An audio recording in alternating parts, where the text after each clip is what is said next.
사랑과 은혜가 충만하신 하나님 아버지, 오늘도 새벽 이른 시간부터 주님의 이름을 부를 수 있게 하시니 감사합니다. 어둠이 물러가고 빛이 비추듯 우리의 영혼에도 주님의 빛이 임하기를 간절히 소망합니다. 특별히 오늘 우리가 서 있는 이 땅에 주님의 빛이 강하게 임하시기를 간절히 기도합니다. 하나님, 오늘도 이 땅의 현실은 어둠으로 가득 차 있습니다. 나라 안팎의 갈등과 혼란, 그리고 서로를 향한 비난과 불신 속에서 우리의 마음이 몹시도 무겁습니다. 성탄을 기다리며 따뜻한 만남이 이어져야 할 시기인데 우리 안에는 두려움과 분노, 그리고 흥분으로 가득 찬 적의가 자리하고 있습니다. 주님, 우리의 마음에 빛을 비추시고 온갖 못된 것들이 주님의 사랑으로 제 자리를 찾게 하여 주시옵소서. 서로를 향한 저주와 비난을 멈추게 하시고 자신을 돌아보며 회개케 하여 주시옵소서. 내가 할 수 있는 최선의 일을 찾아서 나라를 위해, 민족을 위해, 주님의 나라와 영광을 위해 한 걸음 내딛도록 우리에게 힘과 용기를 내려 주시옵소서. 하나님, 무엇보다 이러한 국가적 위기 상황 속에서 믿음을 가진 우리가 흔들리지 않고 주님의 뜻을 구하는 백성으로 서게 하여 주시옵소서. 눈에 보이는 현실만을 따르지 않게 하시고 사람들을 미혹하는 헛된 주장과 소리에 마음을 두지 않게 하여 주시옵소서. 살아계시고 섭리하시는 주님을 신뢰하게 하셔서 주님께 기도하며 주님과 씨름하는 믿음의 군사들 되게 하여 주시옵소서. 나라를 위한 우리의 기도가 결코 땅에 떨어지지 않게 하실 것을 믿습니다. 주님, 그러하오니 이 민족이 선조 때부터 지금까지 주님의 이름을 부르며 어려운 환경 속에서도 울부짖었던 그 탄원과 기도를 들으시고 이 민족을 불쌍히 여겨주시고 이 나라를 지켜주시옵소서. 하나님, 지난 주일에는 헌신의 자리에서 물러나시는 장로님들과 권사님들의 은퇴식이 있었습니다. 오랜 시간 주님께 충성하며 헌신하였던 분들을 주님께서 영원히 기억하여 주실 줄 믿습니다. 이들의 삶을 통해 주님의 사랑이 흘러가게 하셨으니 이제 이들이 사역의 자리에서 떠나오나 주님께서 내려주시는 깊은 평안과 위로가 가득 차 흘러 넘치게 하여 주시옵소서. 또한 이들의 헌신이 한 대에서 머무는 것이 아니라 자녀 손으로 이어져 아름다운 신앙의 가문으로 아름답게 펼쳐지도록 주님께서 인도하여 주시옵소서. 자녀들이 주님을 사랑하고 교회를 섬기는 모습을 보며 큰 기쁨과 위로를 얻도록 우리 은퇴 장로님과 권사님들을 축복하여 주시옵소서. 몸도 마음도 건강하게 지켜주셔서 날마다 주님과 함께 새롭고 즐거운 인생이 이어지게 하여 주시옵소서. 하나님, 또한 새로운 2025년을 준비하며 교회에서 일할 많은 새로운 일꾼들이 선정되고 임명되고 있습니다. 이 귀한 시기에 주님께서 우리 소망교회에 특별한 은혜를 더하여 주시기를 기도합니다. 새롭게 세워지는 모든 부서의 임원들이 새 마음으로 주님의 은혜를 사모하며 새해를 준비하게 하여 주시옵소서. 조금은 낯설고 또한 무겁게 느껴지는 책임들일 것입니다. 하지만 두려움 대신 담대함으로 주님께서 맡기시는 사역에 예라고 답하게 하시고 겸손한 마음으로 일할 준비를 하게 하시옵소서. 지도력이 든든하게 세워지게 하시고 일하는 이들의 동기부여가 활발하게 하여 주시옵소서. 모든 이들이 서로를 존중하고 사랑하며 한 마음으로 교회를 섬기게 되기를 원합니다. 순종으로 주님께 사용되는 기쁨을 누리게 하시고 봉사로 주님의 은혜를 경험하는 역사가 있게 하여 주시옵소서. 능력의 하나님, 이 연말에도 병상에서 힘겨운 시간을 보내는 환우들과 그 가족들을 기억하여 주시기를 원합니다. 몸의 고통과 마음의 아픔 속에서 홀로 외로이 싸우는 이들에게 주님께서 위로와 평강을 내려 주시옵소서. 두려움이 아니라 믿음으로 하루하루를 살아내게 하시고 가족들과 더불어 따뜻한 사랑을 나누는 복된 시간으로 채워가게 하여 주시옵소서. 주님, 간절히 기도합니다. 직장암 4기로 판정받고 폐와 간으로 전이된 암과 싸우고 있는 남편 집사님을 위해 기도하는 권사님을 기억하여 주시옵소서. 갑작스러운 소식에 충격과 슬픔으로 온 가족이 힘겨운 시간을 보내고 있습니다. 이제 이들의 마음을 강하게 하시고 그 안에 믿음을 굳세게 하여 주시옵소서. 주님께서 일하시는 모습을 볼 수 있도록 눈을 열어주시고 하늘의 평안을 마음과 영혼에 가득 채워 주시옵소서. 치료의 모든 과정에 하나님께서 늘 함께하여 주시옵소서. 좋은 의료진을 보내주시고 모든 치료의 과정이 주님의 은혜 가운데 순적하게 이루어지게 하여 주시옵소서. 인간적으로 보면 해결의 길이 보이지 않을지라도 주님의 능력은 한이 없으시오니 보이지 않는 길에서 길을 열어주시고 해결되지 않을 것 같은 상황 속에서 해결의 실마리가 풀리게 하여 주시옵소서. 주님을 향한 간절한 기도가 날마다 깊어지게 하시고 믿음도 더욱 더불어 강하여지게 하여 주시옵소서. 눈물의 기도가 주님의 긍휼을 얻게 하여 주시옵소서. 하나님, 3주 넘게 백일해로 심한 기침과 열로 힘겨워하는 은퇴 권사님을 위해 기도합니다. 약을 먹고 치료를 받아도 낫지 않고 전염성이 있어 가족들도 가까이 하지 못하고 예배 자리에도 나오지 못하는 어려움 가운데, 고통 가운데 있습니다. 하나님께서 속히 권사님의 호흡을 지켜주시고 건강을 온전하게 회복시켜 주시옵소서. 일상으로 삶으로 돌아와 예배의 자리를 지키게 하여 주시기를 간구합니다.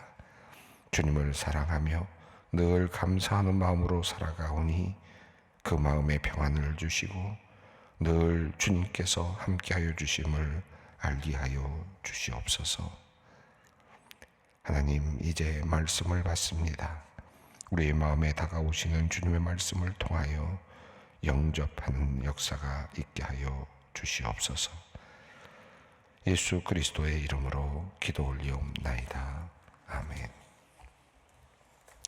오늘 주시는 주님의 말씀입니다. 누가복음 8장 1절로 3절 말씀입니다.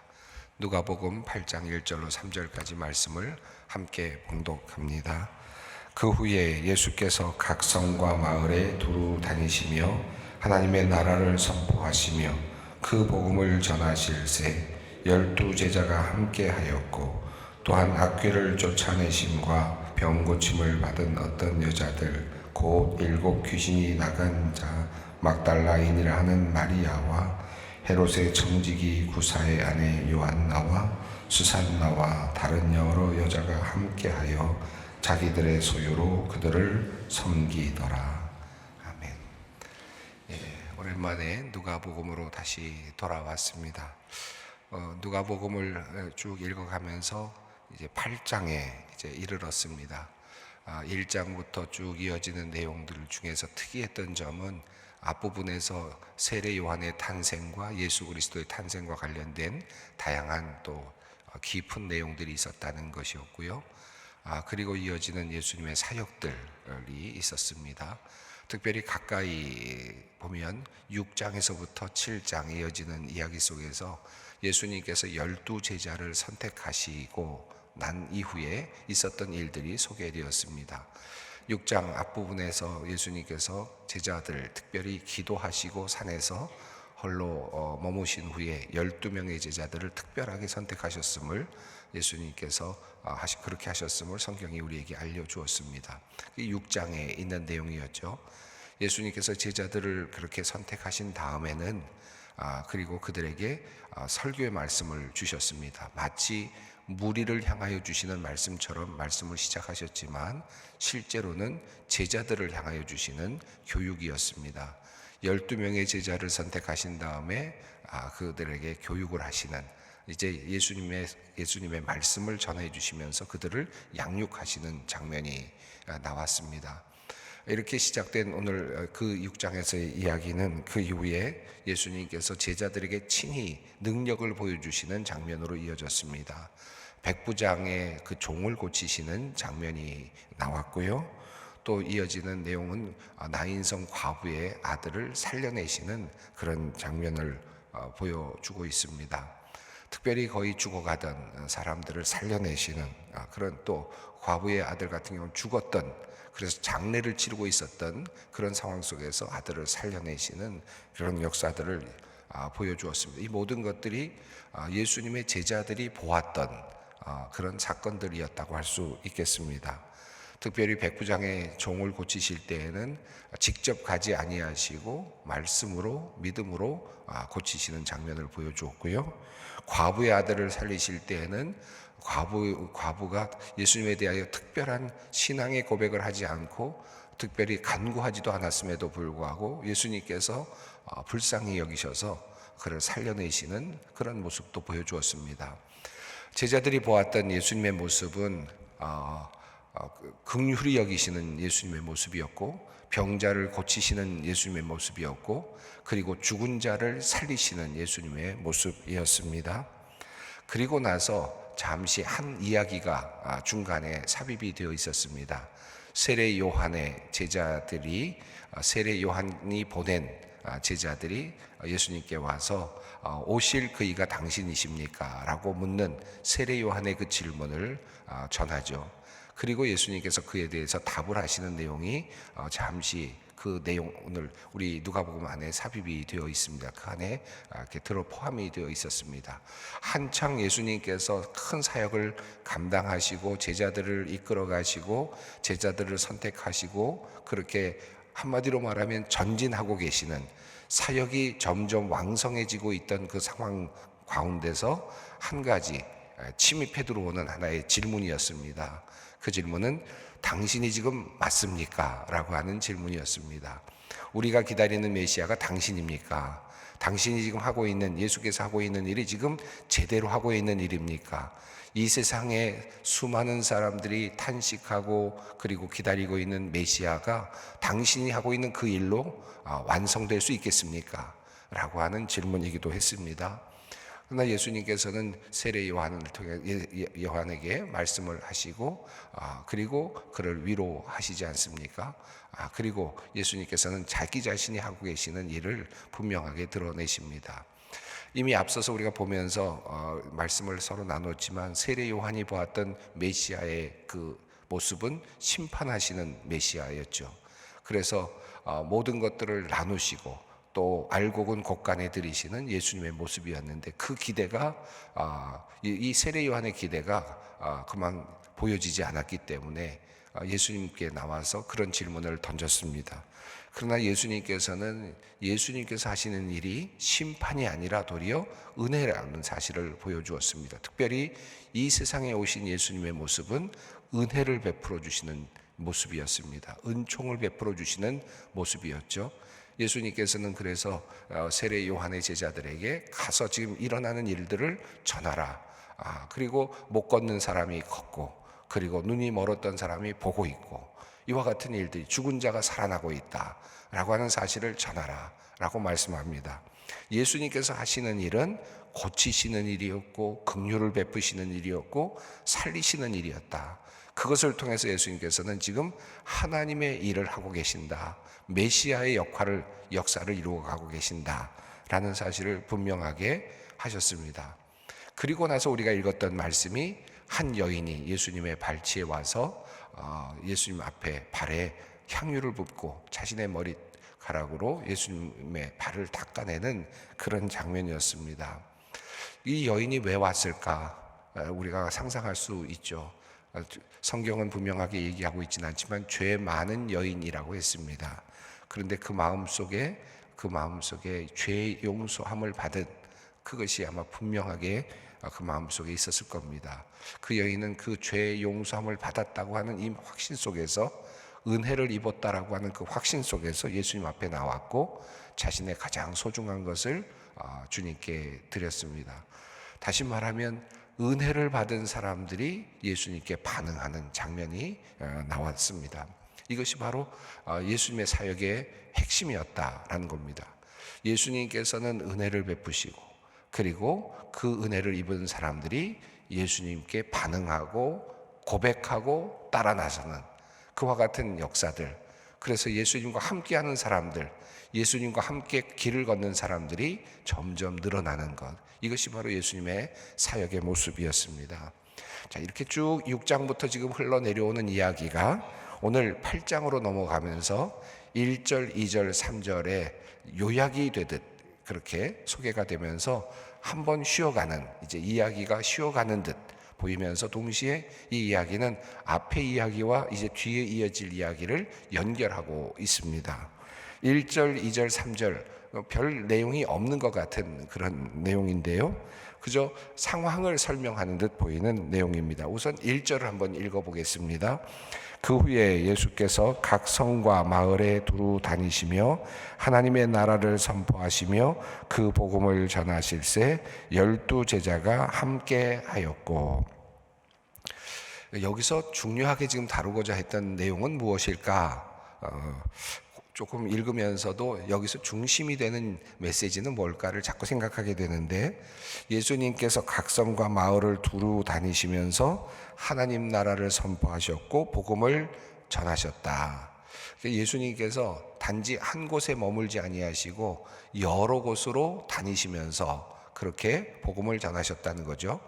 이미 앞서서 누가복음에서는 이 사실을 조금 더 분명하게 하려고 노력을 했습니다.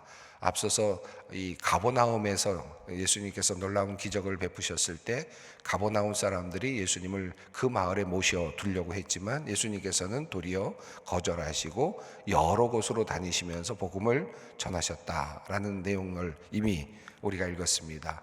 예수님께서는 한 곳에 머물지 아니하시고 여러 곳을 다니시면서 하나님의 나라를 선포하셨고 복음을 전하셨다. 물론 여기서 나라를 선포하시고 복음을 전하신 일에는 단순하게 말로 전하신 것도 있었겠지만 능력으로 또 고치시는 그런 역사로, 그렇게 병자들을 고치시고 귀신을 내어주시는 역사로 그렇게 일하셨다고도 할 수 있겠습니다. 예수님은 가능한 대로 많은 곳에 또 어렵고 힘든 사람들을 찾아다니시면서 그들에게 복음을 전하시기를 원하셨다 라고 하는 겁니다. 이게 지금 이 성경이 특별히 8장 1절 우리에게 요약하고 있는 예수님의 사역의 모습입니다.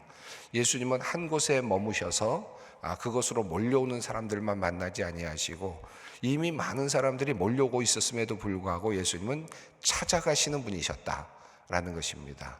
움직이시는 분이셨다라는 것이죠. 특별히 나인성 과부의 그 아들을 살리시는 이야기를 보면 예수님께서 적어도 굉장히 먼 길을, 적어도 40km 정도의 거리를 단숨에 걸어오시면서 죽은 아들을 데리고 나오고 있는 슬픈 여인을 만나 주시지 않습니까? 그만큼 예수님은 지금 움직이고 계시는 분이십니다. 다시 말하면 울고 있는 사람들, 힘들고 어렵고 그리고 두려워 떨고 있는 사람들에게 다가오시는 분이셨다. 그저 예수님께서 그냥 무빙하셨다, 움직이셨다라는 의미가 아니라 저는 이 예수님께서 두루 다니셨다라고 하는 이 말씀은 찾아오셨다라는 말씀으로 읽혀져야 된다고 생각합니다. 다시 말하면 나에게까지 오셨다라는 말씀으로 이것이 받아들여져야 될 것이라고 생각합니다. 그저 예수님이 여기저기 돌아다니셨구나, 여행을 많이 하셨구나 라는 의미라기보다는 이 말씀이 함의하고 있는 바는 예수님께서 그렇게 열심히 움직이시면서 나에게까지 찾아오고 계신다, 나에게까지 오셔서 복음을 전하기를 원하신다, 그 하나님의 나라를 나에게서 이루어가기를 원하신다. 예수님께서 그렇게 두루 다니셨다라는 겁니다. 자, 그런데 또 한 가지 중요한 포인트가 있죠. 1절에서 12제자가 함께 하고 있었다는 겁니다. 이 12제자는 아직 별로 힘이 없습니다. 6장에서 12제자가 선택이 되긴 했지만 선택이 된 다음에 뭐 특별하게 한 일도 별로 없습니다. 그리고 그냥 또 예수님께서 보여주시는 그런 사역들을 좀 보았고요. 물론 엄청난 사역을 보았죠. 죽은 자가 살아나는 사역도 봤으니까요. 그리고 또 그곳까지 가서 직접 만지지 않고도 고치시는 역사도 보았거든요. 놀라운 역사들을 보았습니다. 또 예수님께서 주시는 아주 주옥과도 같은 말씀도 들었습니다. 한마디로 말하면 아주 좋은 교육도 받았습니다. 그러나 아직 이 12제자는 힘이 없습니다. 아직도 별로 하는 게 없습니다. 그저 예수님을 따라다니고 있을 뿐입니다. 이 12제자는 예수님께서 이제 십자가를 지실 때까지도 별로 힘을 쓰지 못합니다. 그저 따라만 다니는 그런 존재에 불과합니다. 자, 그런데 그 자리에 12제자가 그럼에도 불구하고 지금 함께 하고 있었다라는 겁니다. 이 12제자는 훗날 이제 큰 일을 하게 되죠. 거꾸로 십자가에 못 박혀서 매달려서 죽기도 하고요. 다양한 고문을 받고 죽기도 하면서 복음을 전하는 일에 일선에 나서게 될 그런 훌륭한 그런 주님의 제자들입니다. 물론 그 중에 하나는 예수님을 배반하지만 그러나 11명의 제자들은 지금 예수님과 함께 있으면서 끊임없이 예수님의 말씀을 듣고 사역을 보고 있습니다. 아직 덜 준비됐지만 그러나 그들은 지금 준비되어 가고 있는 중이었다. 그리고 주님께서는 그들을 이제 사용하실 것입니다. 12제자가 함께하고 있었다라고 하는 이 말씀 속에서는 아직 뭔가 되진 않았지만 그러나 예수님을 따라가고 있는 그런 사람들의 모습, 어쩌면 나의 모습일 수도 있을 것 같습니다. 우리의 모습일 수도 있을 것 같은데 12제자가 주님과 함께하고 있었다. 그 자리에, 그 사역의 자리에, 예수님의 그 모든 사역과 말씀의 자리에 함께하고 있었다라고 성경은 우리에게 전합니다. 자, 그리고 2절부터 이어지는 내용은 아주 특이한 내용인데요. 이 누가복음에만 나오는 내용이고 복음서 중에도 단 이곳에만 나오고 있는 내용인데 여성들의 리더십이라고 할까요? 여성 제자들의 이야기가 소개되고 있습니다. 여기 나오는 이 여성들의 이야기는 12제자의 이름에는 포함이 되지 않는 사람들이죠. 12제자는 남성들로만 구성되어 있습니다. 그런데 예수님의 제자 중에는 여성들도 있었다라는 것이고 그 여성들의 면면을 조금 더 분명하게 우리에게 알려주고 있습니다. 2절 말씀을 읽습니다. 또한 악귀를 쫓아내심과 병고침을 받은 어떤 여자들 곧 7 귀신이 나간 자 막달라인이라 하는 마리아와. 자, 예수님을 지근거리에서 따르고 있는 사람들이 있는데 이 지근거리에서 따라가고 있는 여인들도 역시 마찬가지로 아직 준비가 된 것도 아닙니다. 그럼에도 불구하고 예수님을 지금 따라 나선 사람들이죠.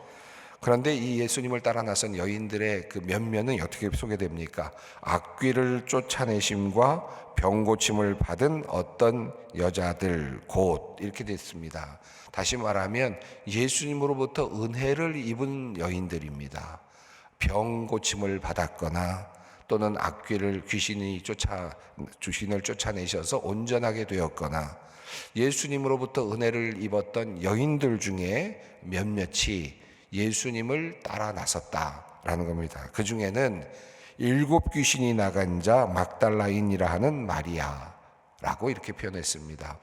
이 7 귀신이란 말은 귀신이 강력하게 들었다는 것을 표현하고 있는 의미겠죠. 아주 완전히 귀신에 휩싸여 있었던 여인인데 예수님께서 그를 고쳐주셨고 그래서 그 여인이 예수님을 따라 나섰는데 우리가 잘 알고 또 성경이 여러 곳에서 말하고 있는 막달라 마리아입니다.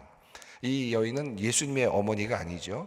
다른 마리아입니다. 막달라인 마리아, 귀신 들렸던 마리아. 그런데 이 여인은 나중에 누가복음에 따르면 또 다른 복음서에 따르면 예수님의 부활의 사건을 제일 먼저 보는 사람 중에 한 사람이 됩니다. 예수님을 따라 나서면서 이제 예수님의 죽음과 예수님의 부활까지도 목도하는 그런 여인이 됩니다. 또 3절을 보면 함께 읽습니다. 헤롯의 청지기 구사의 아내 요한나와 수산나와 다른 여러 여자가 함께하여 자기들의 소유로 그들을 섬기더라. 헤롯의 청지기 구사의 아내, 그러니까 이 헤롯의 청지기라면 그래도 높은 지위에 있는 그런 사람일 텐데, 높은 지위에 또 정치적으로나 힘이 있는 그런 재력으로나 힘이 있었던 사람일 텐데, 그의 아내 요한나라고 그렇게 표현합니다. 여기서 헤롯은 헤롯 안티파스겠죠. 당시 헤롯 왕과 왕을 돕고 있었던 그런 가문입니다. 이 요한나 역시 이제 누가복음 24장으로 가면 24장이죠. 10절 보면 부활의 증인으로 또 이름이 거명이 됩니다. 이 요한나 역시 끝까지 예수님을 따라갔던 여인의 모습으로 표현이 되고 있습니다.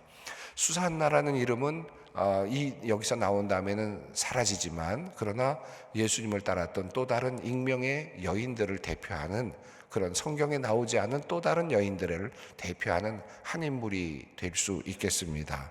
자, 그들은 어떻게 했습니까? 늘 예수님과 함께 하면서 자기들이 가지고 있는 것을 가지고 예수님을 섬겼다. 그래서 섬겼다는 말은 아주 구체적으로 아주 좁게 말하면 식사를 공개했다라는 뜻으로 시작이 되는데, 그러나 여기서 말하는 의미는 식사 공개를 했다는 의미를 넘어서서 자신이 가지고 있는 모든 것을 가지고 예수님의 사역을 지원하고 예수님의 사역을 공급했다라고 할 수 있겠습니다. 이 여인들의 제자도가 복음서에는 딱 이곳만 나옵니다. 성경에도 사실 예수님의 당시의 이야기 중에는 여기만 등장을 합니다. 여기서 중요하게 다루고 있는 의미가 있다고 생각합니다. 예수님의 제자는 남성뿐만 아니고 여성들도 있었다. 근데 당시에 이런 표현은, 당시의 유대 그레코 로만 시대에는 여성들의 어떤 이런 지도력, 이런 것들이 그다지 인정이 되지 않던 시대죠. 또 유대인들에게는 더욱 그랬습니다. 그럼에도 불구하고 이제 교회는, 그리고 예수님의 제자도는 남자에게만 머물러 있는 것이 아니고 여성들에게도 열려 있었다라고 하는 사실입니다. 사실 이게 지금은 당연한 것처럼 보이지만, 그러나 우리나라만 하더라도 한 100년 전만 하더라도 여성들이 리더십을 가지고 교회에서 봉사했다는 것이 놀라운 일이거든요. 그런 남성 중심의 사회에서 여성들의 역할이라는 것은 참 미미했던 시기가 100년 전 우리나라 아닙니까? 그런데 2000년 전에 지금 이야기를 하고 있습니다. 여성들의 리더십을 통해서 하나님의 나라가 전파되고 있다. 물론 그들도 완성되진 않았습니다. 예수님과 함께 지금 같이 걸어가고 있으며 그들은 이제 준비되고 있습니다. 글쎄요, 이 말씀을 오늘의 현장으로 다시 번역을 하고 만약에 성경을 우리나라 말로 번역을 한다면, 우리나라에도 100여 년 전에 수많은 여성 리더십들이 있었습니다. 전삼덕이라고 하는 여성인데요, 양반댁 마님이었는데 전도부인이 돼서, 예수 믿고 전도부인이 돼서 600명을 전도했던 아주 유명한 전도부인입니다. 1840년에 태어나셨던 분이고요. 또 왕제덕이라는 분이 있는데 집안을 일으키기 위해서 악착같이 돈을 벌었는데, 예수를 믿고 나서는 그 모든 것을 가지고 빈민들을 구호하고 교육사업에 모든 것을 투자했던 그런 분입니다. 1858년에 태어났던 분입니다. 또 남자현이라고 하는 분 같은 경우는 의병으로서 전사했던 남편을 이어서 독립투쟁을 하고 결국 붙잡혀서 단식으로 저항을 하다가 또 예수를 또 전하다가 순교했던 또 여성 리더십도 있습니다. 이런 여성들이 우리나라에도 있었습니다. 그리고 그분들을 통해서 많은 우리 한국 교회 역사가들은 여성들의 전도 활동과 여성들의 리더십 때문에 한국 교회가 성장했다, 여기까지 왔다라고 그렇게 진단을 하고 있기도 합니다. 여전히 그러합니다. 우리나라도 그랬습니다. 또 우리 소망교회도 사실은 그러했습니다. 우리 남성분들은 조금 섭섭하실지 모르지만 여성분들이 참 대단하십니다. 특별히 우리 권사회 제가 늘 뵐 때마다 정말 깜짝깜짝 놀라고, 야, 이런 권사님들이 있구나, 여성 리더십이 있구나 감탄합니다. 또 여전도회 모일 때마다 얼마나 많은 일들을 하고 계시는지, 남선교회 회관은 없지만 여전도회 회관은 있습니다. 그 정도로 우리 여성교회 여전도회 여성 리더십이 얼마나 강력한지 모릅니다. 여러분, 이 여성 리더십이 이 성경에도 분명하게 있고 예수를 따라가고 있는 수많은 여성들, 우리들도, 우리에게도 이런 여성들이 있다는 것이 큰 자랑이 아닐 수 없습니다. 오늘 이 말씀, 남성과 여성 이 모든 리더십들을 세워가시면서 예수님은 이제 하나님의 나라를 이 땅에 구현하고 계십니다. 우리가 그들 중에 또한 한 사람입니다. 함께 기도의 자리로 나아가겠습니다. 하늘에 계신 우리 아버지, 아버지의 이름을 거룩하게 하시며 아버지의 나라가 오게 하시며 아버지의 뜻이 하늘에서와 같이 땅에서도 이루어지게 하소서. 오늘 우리에게 일용할 양식을 주시고 우리가 우리에게 잘못한 사람을 용서하여 준 것 같이 우리의 죄를 용서하여 주시고 우리를 시험에 빠지지 않게 하시고 악에서 구하소서. 나라와 권능과 영광이 영원히 아버지의 것입니다. 아멘.